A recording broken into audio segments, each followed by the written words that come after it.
Let's get real for a second. We've all been there, pacing around the kitchen, debating with the toaster, or narrating our to-do list like we're the lead in a high-stakes legal drama. Historically, if someone caught you chatting away to an empty room, they'd give you a concerned look and slowly back toward the exit. The societal stigma is real. We're told that talking to yourself is the first sign of losing it. But as mindset coach, I'm here to tell you that the exact opposite is true. If you're a solo talker, you aren't losing your mind. You're optimizing it. Now, we will reframe what we once called eccentricity into high-performance cognitive processing. Let's unlock the 4 traits that prove your self-talk is actually your greatest competitive advantage. Your brain is a high-speed processor, but even the best CPUs can overheat when running too many background apps. Most people keep their thoughts floating in a vague, foggy internal cloud. For you, silence isn't enough to contain the depth of your processing. When you speak out loud, you are performing vocal organization. You are taking an abstract, messy thought and giving it physical shape through sound waves. By hearing your ideas, you can test their logic. It's much harder to lie to yourself or follow a flawed argument when you actually hear how ridiculous it sounds. This is intelligence in motion. You aren't struggling to think. You are thinking so deeply that your mind demands a concrete structure to stay clear. You are the architect of your own clarity. Have you ever lost your keys and started chanting, "Keys, keys, keys," while looking for them? It feels silly, but it's actually a biological hack. In psychology, this is called stimulus upregulation of perception. When you vocalize a task or an object, your brain highlights that specific visual information. It's like turning on a searchlight in a dark room. While others are wandering aimlessly or getting distracted by their phones, your voice acts as a navigation tool.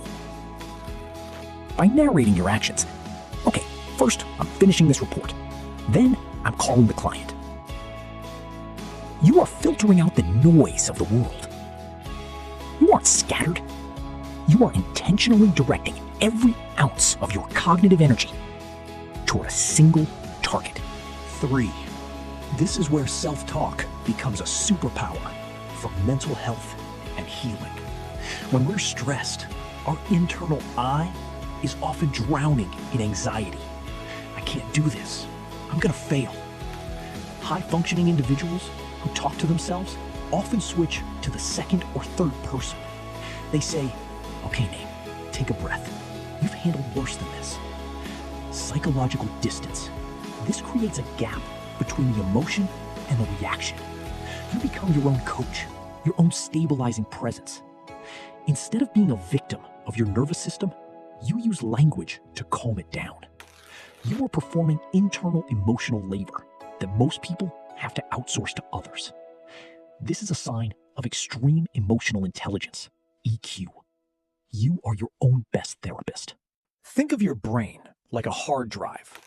Silent thoughts are like temporary files.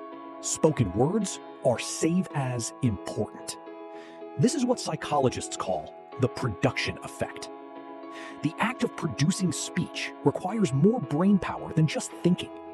You have to coordinate your lungs, vocal cords, and tongue.